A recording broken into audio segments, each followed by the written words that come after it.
back to World War Now, everybody. I am your host, Conrad Franz, joined as always by Well, this week I am not joined by Dmitry Kalugin. Nothing dramatic or anything. He had a scheduling conflict, so couldn't make it this weekend, but that means the first World War Now solo episode is here, with yours truly, Conrad Franz, broadcasting from the great state of Texas. And there's a lot to talk about this week, so I don't think this will be anywhere near as long as our normal episodes, just because it's just me, so there won't be any banter, no inspirational back and forth that brings out the incredible, fantastic, high IQ new ideas that Dimitri and I so frequently, bring to you on a weekly basis. It'll just be me tonight, so don't expect this to go much longer than 45 minutes. I don't think it should go that long. But with all that being said, we have a lot to talk about. There was, we got German monarchist coups. We have crazy stuff going on in Ukraine as usual. We have Cyprus. Things are heating up in Cyprus. Canada on the verge of Balkanization? Question mark. We're going to have to see about that. Ye, of course, in the news like he has been since he stormed onto the scene. And with all that, we're going to have a big show. I've got a few other things that aren't news related that I'm going to want to share with you before I sign off.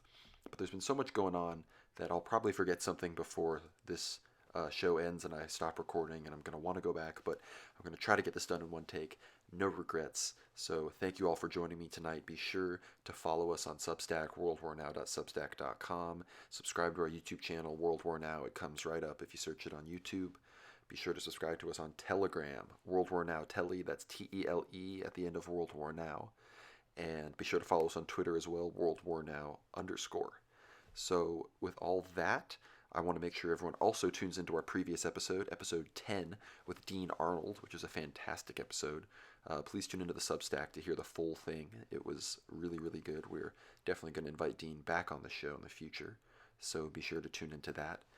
But yeah, with all that, we'll have that linked in the description. Yeah, but with all of that being said, let's dive right in. I think I'll start with Ukraine. Nothing extremely dramatic has happened. Everyone's talking about, of course, the Brittany Griner, Victor Bout, however his name is pronounced, trade, which I find profoundly boring. I don't think I need to talk about a black lesbian or whatever. I'm convinced. I'm not so convinced about the gender. I think that might be a male, but I really don't enjoy having that in the news more than it already has to be. So I'm gonna spare you guys a lot of this diatribe. Besides saying that we'll have it on our Telegram channel. Victor did a,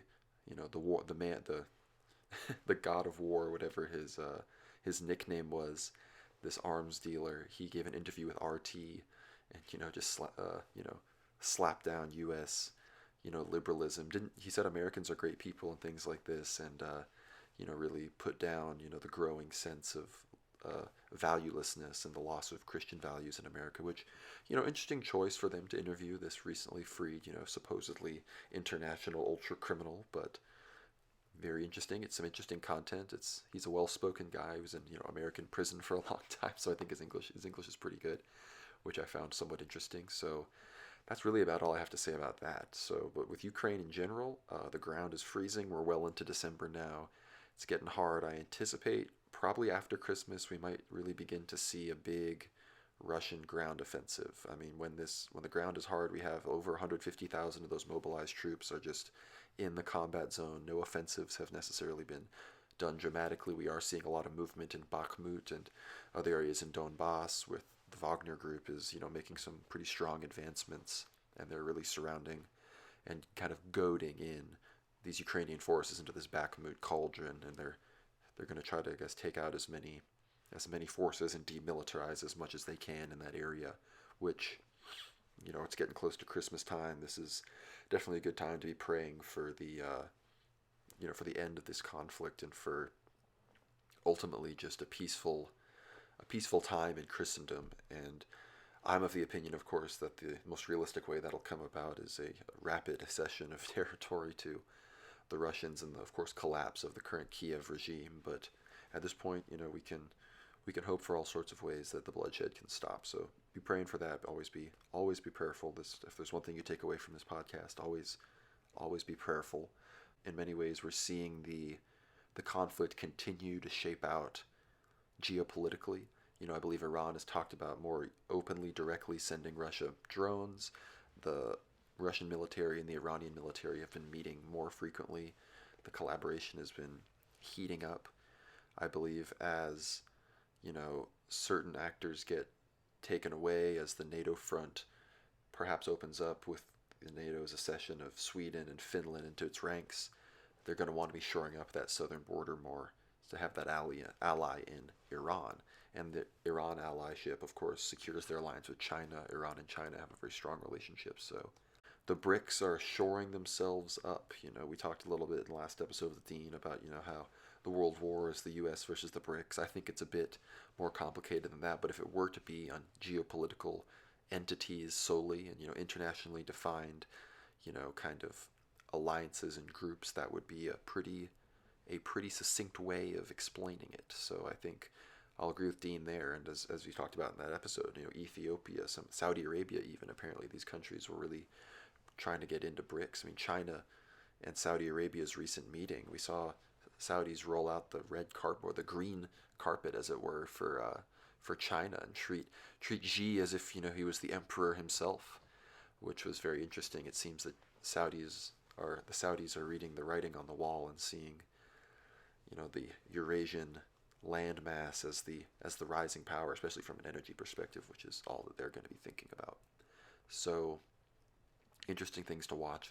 I've already diverted from Ukraine here, but with Ukraine, I believe it was Strelkov was taken into Moscow, and I believe he's been kind of not exiled. He's just been kind of stripped of his current command that he had, I believe, in the Donetsk militia. I'm not all educated on that, so forgive me if I'm getting a little bit of that messed up, but I was reading some of the things he was saying after his dismissal, or his, being moved into no man's land, whatever his current status is as an officer. He's doing a bit of blackpilling, saying that he believes the conflict is a bit, that they're directionless, that they're kind of just holding a front line and lobbing artillery, and not with strategic objectives, to taking strategic goals, a vision.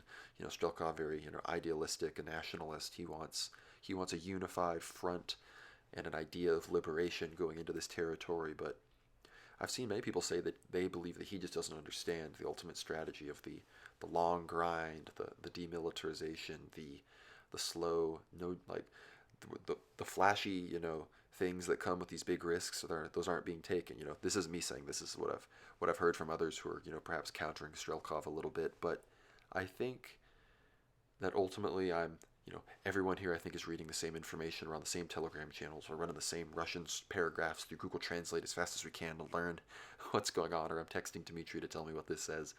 But in my opinion, blackpilling super hard is I see January especially marking like a final turning point in the war. Like, I really don't see any other substantial Ukrainian victories coming once the next winter offensive, in 2023, I believe, really kicks off. I think, we say this is the beginning of the end. People say that about a million things a million times, and it's never the beginning of the end or whatever. But as the time goes on, and as the West and Ukraine double down on their claims of retaking Crimea and some of these things, while schizophrenically saying perhaps we might negotiate, as that goes on and the church persecutions keep ramping up as they have been, Ukrainian statehood shrinks. The likelihood of Ukraine maintaining a substantial amount of territory as a state in any meaningful capacity goes down. And those persecutions are a big deal. And people, of course, outside of our circles, this podcast, we talk about it a lot, but there's like literally, like as far as I can tell, if a recording of our podcast existed, and someone was maybe able to listen to it, if someone had translated it or transcribed it into Russian or Ukrainian, it sounds like it would count as anti-Ukrainian materials, and they would get arrested because there's SBUs raiding monasteries, well-known monasteries, rural skeets, churches that have literature that's simply talking about the prophecies of Russian saints and elders and biblical exegesis, and the comparison of the Orthodox tradition with the apostolic, earliest of the Orthodox tradition. And this is landing priests, lawsuits, arrests. Monks are being harassed. There's people having guns drawn on them. It is surreal. I've seen these pictures. Follow us on Telegram and Twitter. We post about all of this, but it is genuinely surreal, because it's the kind of stuff. It's in a different language, of course. I speak English, but it's the kind of stuff I would have on my bookshelf. And you're getting completely arrested by an authority that has been financed by the Western powers, the U.S., the global American empire, more than any other entity almost in human history. So this is it's really crazy stuff. So be sure to keep the Ukrainian Orthodox Church in your prayers, Metropolitan Onufri, all the Christians there suffering. There's a great video by Metropolitan Longin, and it was covered on Tucker Carlson, him triumphantly standing before his flock, telling them to rejoice. And, orthodoxy is, there will always be people that try to take it from you, to take Christ from you, and to get you to, go back on your faith and renounce it. But at the end of the day, that's what we were promised. And so it's really it's some early church stuff. Also some, the early church and the latter days have many things in common, and we're starting to see just a lot more of this. And it's just insane that, I believe it was even Matt Fradd I had on, some Jesuit, I'm sure, to justify the Ukrainian persecutions and to countersignal what Tucker was saying.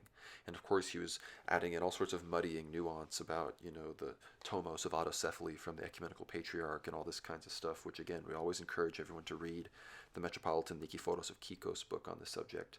But, the Catholics, of course, getting into these disputes, muddying the waters.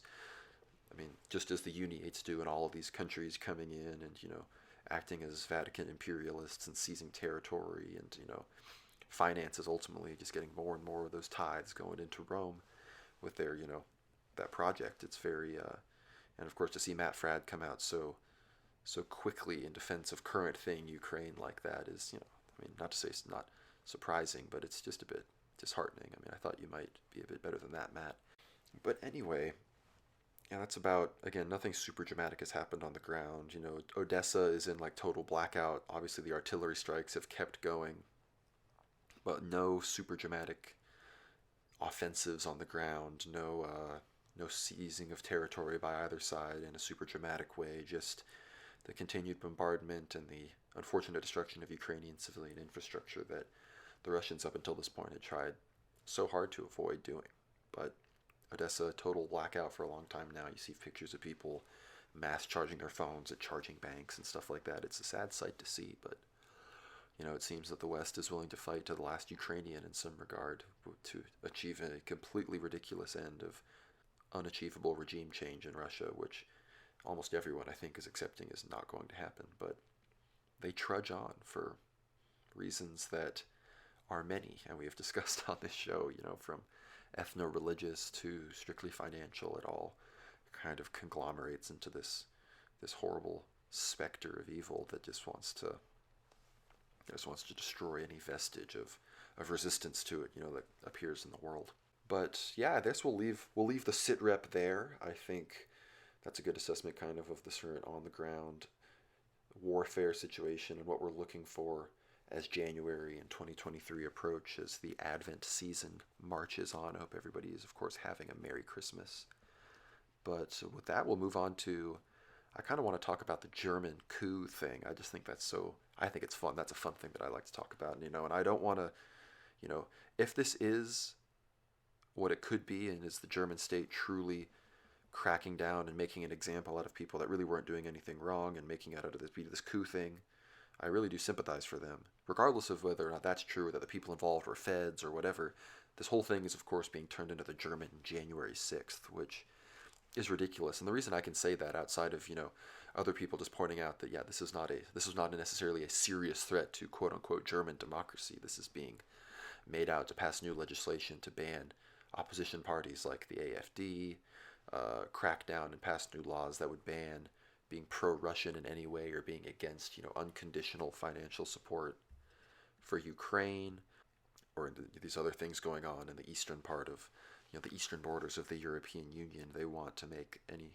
kind of reasonable policy regarding, coming to the negotiating table, having a reasonable energy relationship with Russia. They want to make that basically illegal. So they're gonna, they saw how well J6 worked in America, I guess, so they wanted to have something similar in Germany. But basically what happened was, I guess it's been over 50 arrests now. The original arrests were like 25.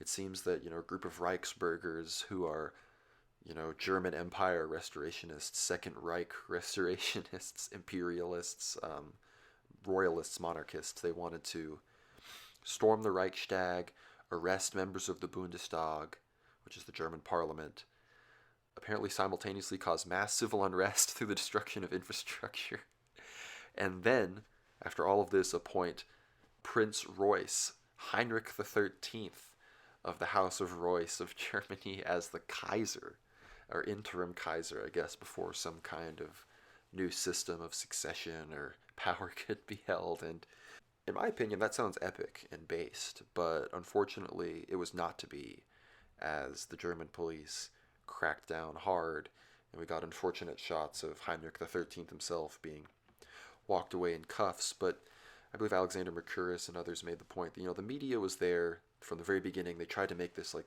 they're talking about it like it was some big secret raid operation, but the media was there from the beginning. They got these photos. It's turned into this whole thing. It already has not just already, it had a Wikipedia page like the day it happened. There's already a, what's it called? Yeah, the 2022 Germany coup d'etat plot. On December 22nd, 25 members of a far-right terrorist group were arrested for allegedly planning a coup d'etat in Germany. Of course, innocent till proven guilty. I'm not going to throw any shade right now on anybody that's been arrested. It talks about the German far-right extremist Reichsbürger movement, and it just goes down the whole story, indicting supposed AfD former MPs and stuff like that. So that's part of why I think it could be. They could really. We'll see how the case goes. They could really be making a mountain out of a molehill on, perhaps out of context messages or just ultimately constitutionally protected speech. Although, who am I to talk about constitutionally protected speech in Germany? There is no free speech in that dang country, or most countries in Europe at this point. So, who knows? It's probably not looking good for them if they are legit and were, simple dissidents trying to do things. But we'll keep up with it. As a monarchist myself, I'm sympathetic, but we shall see. I have no idea how serious of a person necessarily Heinrich the 13th is. I listened to a speech he gave at I believe it was the World Web Forum. I honestly don't know what that is, but there was a large crowd. People were recording him, so he has some kind of audience. He gave a speech, and it was a good speech. He's not the best speaker. It wasn't a terrible speech from a presentation perspective, but he gave a decent enough speech talking about Germany being an occupied nation, American empire, global finance. I believe he explicitly names the Rothschilds, which, as far as I'm aware, may be illegal in Germany. So, who knows? But it was a good speech. Really talking about globalism and kind of, in a very much legal, not violent way. It was calling for the liberation of Germany from what he perceives to be an occupation, and I find it encouraging that there are people who are connected. I mean, in Germany, even less so than countries like the Scandinavian countries and England, of course, that has a monarch. Like, being a aristocrat in Germany at this point means almost nothing. Perhaps you might have some land, some castles or something, and have this title that some people might respect, so you can get speaking gigs and things like that. But you have literally no power. Of course, the plot, that's been uncovered supposedly involved ex-military, ex-police, police councilmen. There's these local police councils, people on those. Apparently they had 21,000 supporters. I guess that was through online network connections, so that could be very inflated. Who knows what that really means? But they're trying to imply that this is a large fifth column in German society that was just trying to rise up. And you read about Reichsbürger, and a lot of them, they call them anti-Semitic, of course, like they call everything in Germany, but they're not Nazis. They're not flying the swastika. They're, pre-Third Reichists. And in many ways, I believe they had gotten really energized during COVID, and a lot of people started getting into it. They're trying to paint it, of course, as the German QAnon, which also had overlaps with COVID. So they're, trying to paint all these dissidents in Germany that they also anticipate are going to come out when these energy shortages come. They're going to be sure they've got this excuse ready to go to crack down. And I'm like, oh, you're just following up on the Heinrich the 13th Royce coup. You're freezing in your house. No, that's irrelevant. You're just, you're an insurrectionist. The same kind of dismissive nonsense you hear in America when people bring up legitimate grievances about the current regime.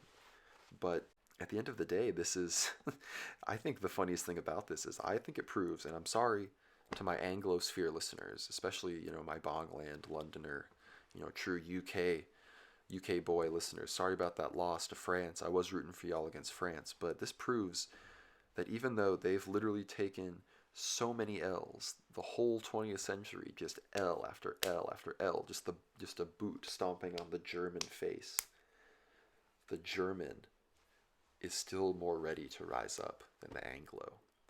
And while I may have a German name, I am also very much an Anglo, a son of the American Anglo tradition, ethnically, and I speak. We're listening to an English-speaking podcast here, but I'm sorry, there is no viable political, pseudo-political, crypto-political, underground political, as far as I'm aware, anything viable in England that is going to do anything against globalism. And, we talked about some prophecies on the show before that perhaps England may be more protected because of prayers of some holy enthroned women, and that I hope that that's true.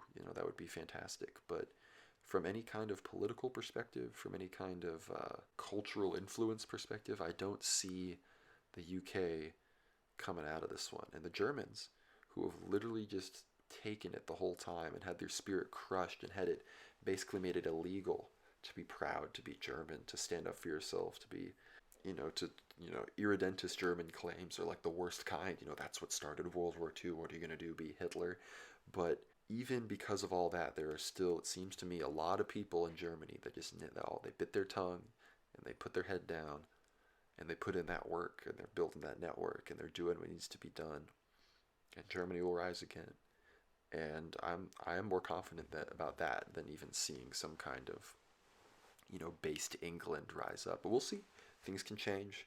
Things can always change. And again, this might have just literally been a fed op, but the point still stands. I believe that, the Germans have more of, almost in many ways, more of that American spirit of, this, you may call it boomer conspiracy-ness, but I think even in Germany, there's a lot of people like doctors. Literally, doctors were being killed in Germany before even anywhere else for talking about COVID. I'm forgetting that one doctor's name. He got raided live on stream a lot of times just for talking about stuff to do with vaccines and about, COVID lockdowns and, lab theory and stuff. So, it's people, there's real fighters out there in Germany, and that's occupied territories. So, we're praying for Germany. We're praying for our German supporters, Heinrich the 13th, we'll be watching your case. We'll see how that turns out. But, crypto royalism, royalist, reactionary, anti-globalism, is it real? Is it just a LARP? I guess that's here. We're going to be keeping an eye on that. I know, people might know where I hope things go, but, I'm biased. But in a similar vein, as far as political realignments, dramatic shifts in perhaps the status of federal states goes, in Canada, which I've always said on this show is has always been at a much higher risk of Balkanization than the US or any other kind of relevant Western country in a lot of ways, is Canada has, I know, it was Alberta initiated its Sovereignty Act, which I believe, as far as I can tell, makes Alberta in many ways a similar status as Quebec, with its kind of more of a sovereign status from the government in Ottawa. It gives them the ability to review and then, as far as I can tell, not implement and actively basically resist certain laws from the federal government. I believe they're going to try this on the new federal gun law coming in from Trudeau. I think he's trying to ban handguns. The premier of Alberta is standing pretty strongly, and it seems that Trudeau is basically willing to let this happen in a hope that he can maybe stay in power in the future by not continuing to alienate the kind of pro-freedom group and mass movement that's grown up since those trucker protests that have really just Canadians, there are a lot of Canadians that knew they lived under liberal tyranny, but they needed that sort of mass event to get unified into just thinking that way, the same way that Americans kind of, conservatives think that way about Democrats. So Canada has, the gears really turned up there, and it's gone from being way behind America in some ways to now being ahead of America in some of its, late stage political development. But what was the quote? I believe she said, the premier of Alberta said something about Canada no longer being like a centralized government, but a federation of independent states or something like that. And I saw all sorts of ideas of them talking about forming, 5 regions, and then those having sub-regions, and then there being a collective government that does very limited things, and, all sorts of interesting ideas from federalist perspectives. And, it brings you back to early America when, the authority of the federal government and the states and the territories was all being decided. So it's really very interesting. It's a big win for Canada bros. Canada's been taking so many L's for so long. And frankly, if Alberta, Saskatchewan, and Quebec can both just secede and Canada just stop existing, I'd happily take, those Great Plains Canadians, in Saskatchewan and Alberta. I'd take them into the States, before I took a lot of others. Before I took Puerto Rico, that's for sure. And frankly, I'd give up Hawaii just as fast as I'd take Alberta, Saskatchewan. But interesting stuff in Canada, as I said. Canada's always been at a higher risk of balkanization. People forget 1995 Quebec independence referendum 49.5% to 50.5. Almost Quebec became its own country. We almost had, two Anglo countries, a French country, and a Latin country on the North American continent. So, is the future of America a sort of EU style thing with all these different Latin, Anglo, German, French, and now basically Chinese on the west coast of Vancouver? Like, is that going to be our future? I don't know. I'd hope something more interesting than that happens. But, dramatic change, dramatic change. And as we said before, it's black swan events ultimately that precipitate these sorts of things. So, as much as one can take an educated guess, it is all in the hands of the Almighty.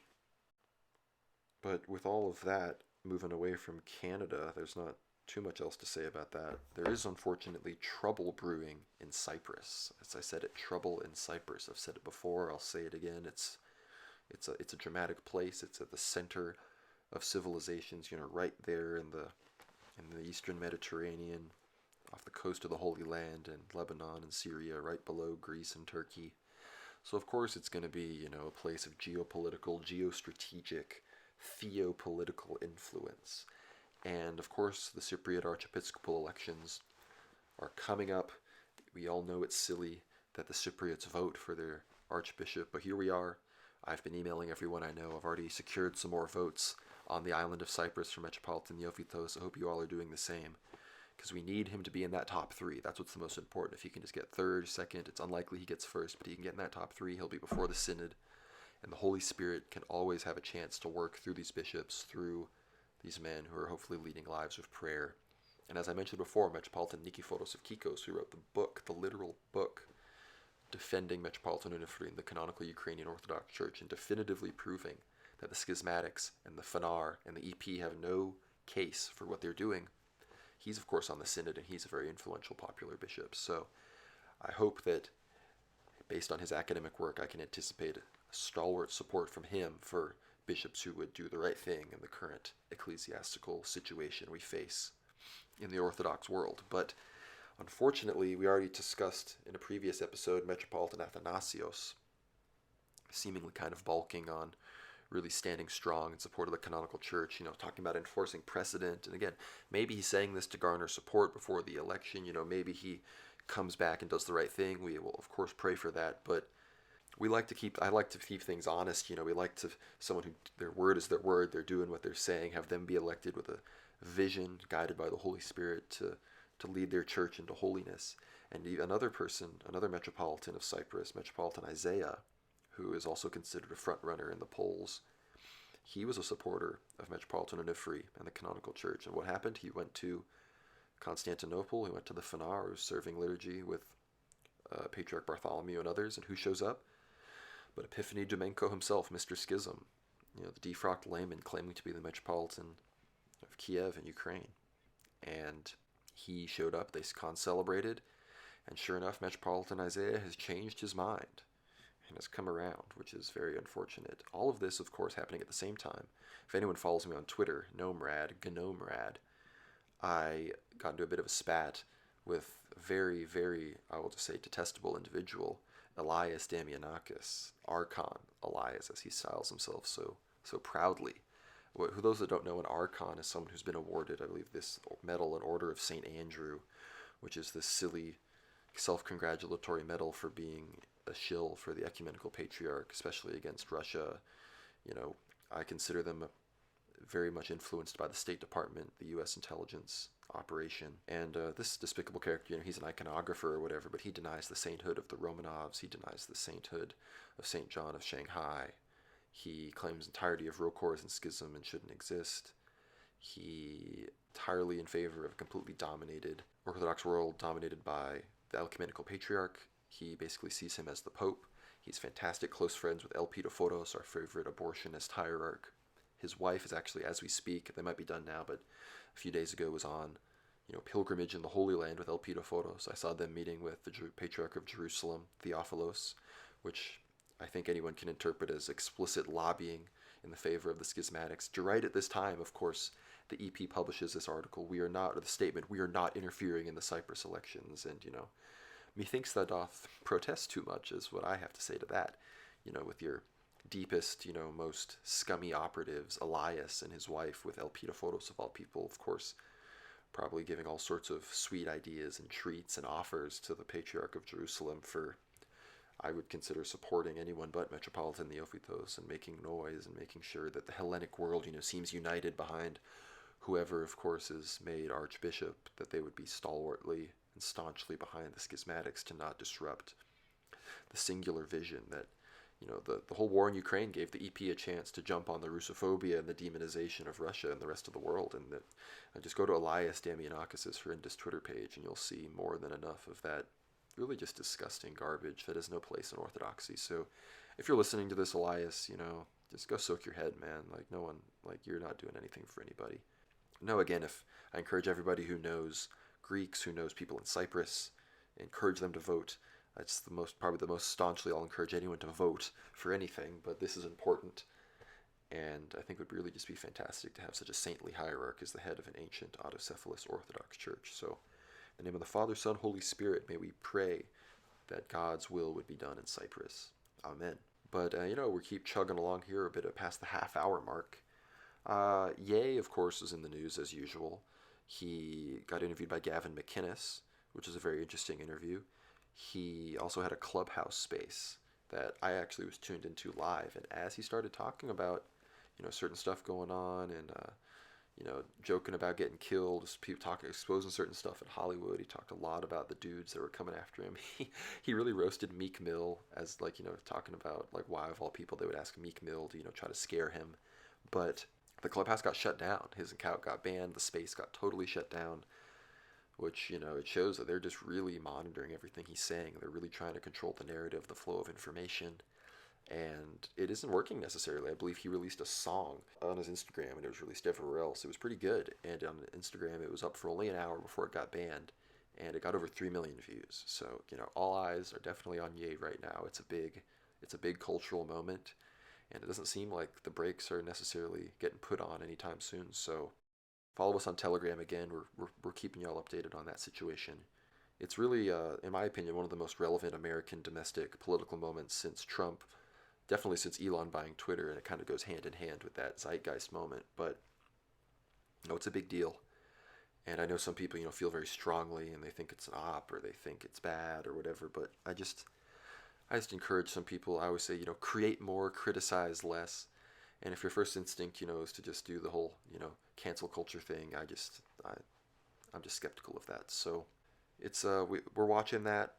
He was talking about on that Clubhouse space he was doing. It was entirely like a black space. It was very much an attempt to talk to the black community, talk to rap fans, hip hop fans, people that listen to some of those other interviews like Drink Champs and some of those other shows that he was going on at the beginning of his kind of media campaign. But he brought up monasteries, he brought up Putin, he brought up, a strong Christian country that is Russia. And definitely that's one of the ideas that gets no pushback. Like, no black people are necessarily interested in just immediately counter-signaling Russia. That's just not something that they really think about. But I believe it was in another interview, Nick Fuentes explicitly said that Ye is interested in Orthodox Christianity. And, I think Ye behind the scenes is getting plugged in with some interesting folks, the relevant folks, so pray for that. Always be prayerful that everyone in America, could come to Orthodoxy. But if Ye, a big figure, were to, that would be very, very interesting. We live in interesting times indeed. But, that's a lot of, as far as the geopolitics, the theopolitics, the church, all the stuff that we usually talk about, that's the majority of what I have to say. I think I'm going to be recording another episode with Dimitri during the week. That might be what we call World War Now episode 11. I might call this, World War Now 10.5, maybe something else. Who knows? You'll you're listening to this, you'll already know what the title is, but as of now, I haven't quite decided yet, but we'll see what the title's going to be called. But yeah, a lot of the stuff might get expanded on more with my episode with Dimitri that we do later this week. But I think this is fun to do, a solo episode, see what it's like to just talk. It's been over 30 minutes. See, can you guys bear me just talking for that long? Maybe you can, maybe you can't. Maybe this has been a learning experience and I never do it again. Just kidding. 100% happening again. Dimitri, they might have a solo Dimitri episode in the future too, so prepare for that. Sometimes I might not be able to make it. But with all that, I did have something that's not current events related on my Twitter. Again, if you follow me, Rad. I was posting about one of my favorite trilogies, which I'm not sure. I really don't think I actually finished the third book, so I can't really say that. But C.S. Lewis's space trilogy, Out of the Silent Planet, Paralandra, and That Hideous Strength. I encourage everyone to read it. Maybe we'll do a World Renowned book club in the future, and that'll be one of the books we read. But it's a fantastic series, fantasy, science fiction. And you all know I'm not a big space guy, so if I'm encouraging a book about space, it's got to be good. So one of the things about this book is the first book is sort of about this character discovering other worlds, and the other planets are depicted by C.S. Lewis as having not experienced the fall like we did here on Earth. And then the second book, Paralandra, he has to go to Venus and prevent, the fall from happening there. Basically, in a it's a very beautiful allegorical, tale, and to discuss very, very interesting and deep Christian themes. But the third book, That Hideous Strength, is basically about the religious spiritual fight against globalism, against technocracy, against the forces of empirical materialism, New Age religion, and the future disembodied brain in a jar that we're going to be facing, just computing away our demise. But in the third book, That Hideous Strength, I wanted to kind of read a passage, and we talk a lot about on this show about how we want to return to reality. We want to turn to the rule of the emperor, when there's kings, because the departure of that order of a hierarchical society with the king and the priest and the patriarch and the church and the crown, this ordered society with aristocracy and with guilds and with people working in their field and all this sort of thing. And again, not everything about the old world was great.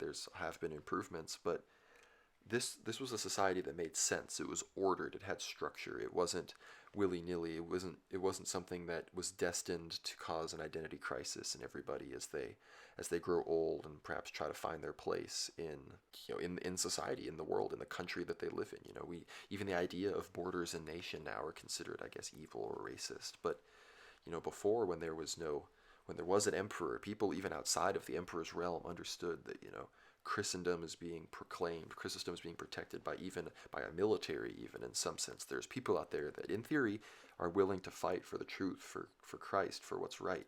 And when there's no emperor, it represents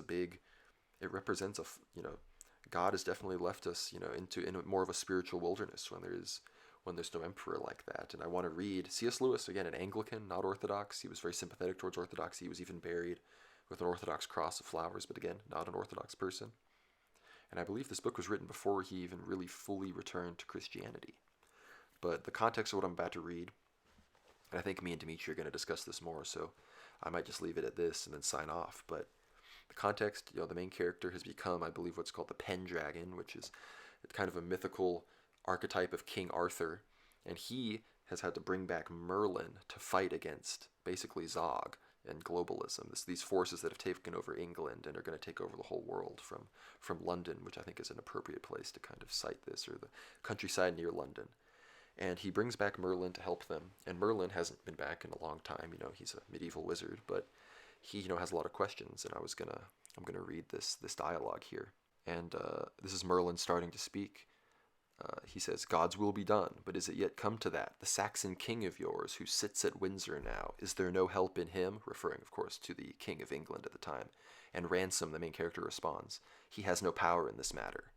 Then Merlin asks, "Then is he not weak enough to be overthrown?" The response, "I have no wish to overthrow him. He is the king. He was crowned and anointed by the archbishop. In the order of Logres, I may be Pendragon, but in the order of Britain, I am the king's man." Merlin then responds, is it then his great men, the counts and legates and bishops, who do the evil and he does not know of it? Ransom responds, it is, though they are not exactly the sort of great men you have in mind. Merlin, and are we not big enough to meet them in plain battle? We are 4 men, some women, and a bear. I saw the time when Logres was only myself, 1 man, and 2 boys, and one of those was a churl, yet we conquered. Then Ransom responds, it could not be done now. They have an engine called the press, whereby the people are deceived. We should die without even being heard of. Merlin then says, but what of the true clerks? Is there no help in them? It cannot be that all your priests and bishops are corrupted. The faith itself is torn to pieces, Ransom responding here, since your day and speaks with a divided voice. Even if it were made whole, the Christians are but a 10th part of the people. There is no help there. Merlin then says, then let us seek help from overseas. Is there no Christian prince in Neustria or Ireland or Benwick who would come in and cleanse Britain if he were called? Ransom responds, there is no Christian prince left. These other countries are even as Britain, or else sunk deeper still in the disease. Then finally Merlin says, then we must go higher. We must go to him whose office it is to put down tyrants and give life to dying kingdoms. We must call on the emperor. There is no emperor. That was the response from Ransom. No emperor, began Merlin, and then his voice died away. He sat still for some minutes, wrestling with a world which he had never envisaged.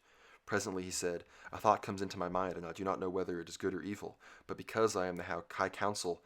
He then goes on to, think about something he had never thought of before, which is we may have to go towards the nobles outside of Christendom, the noble people, other people outside of, the known world, the Occident, ask them for help, those that don't have the gospel, but perhaps both could be open to it and would then be willing to help fight against, such a cataclysmic evil.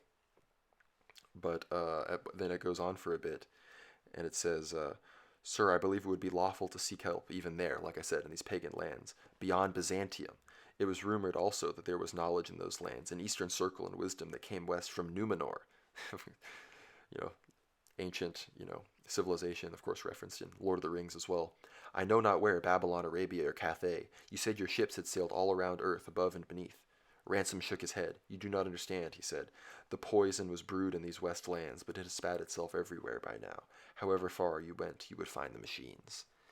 And so you got to finish the book to find out what happens and everything, but it's a fantastic, portrayal of kind of the fight against globalism and the power that reviving myth, reviving legend, reviving reality, which I consider, an enchanted magical world, that's reality, not this sterile garbage they've convinced us, this, endless vacuum of space where gravity holds us down and, everything has a extremely logical explanation. Even if we don't have one, in a bajillion years we'll have one in the future. So put aside your religion, put aside, anything interesting, anything fantastical, anything that, stirs something deeper within you, put that all aside and just submit to science. Never. I will never do that. You will never, ever catch me submitting to science. But with all that being said, I think this has been a really good episode. Like I said, catch World War Now with me and Dimitri this week. Again, I don't know what I'm going to call this. World War Now episode 10.5, Conrad's whatever. We'll see, but we're about to hit exactly 45 minutes, which I think is perfect. This was a good time. I enjoyed just sitting on the mic here making this. I hope it sounds good. But with all that, be sure to follow us on Substack, worldwarnow.substack.com. Follow us on Telegram, World War Now, TELE, all one word. Follow me on Twitter, GnomeRad. Follow World War Now on Twitter, World War Now _. Follow Dimitri, Canonist. He has way more followers than me anyway, so follow me before you follow him. But with all that being said, God bless. I hope you have a fantastic week. As I should have said at the beginning, this is the second weekend of December here, Advent season. But again, like I said, God bless. Hope you all have a fantastic week, and I'll see you real soon.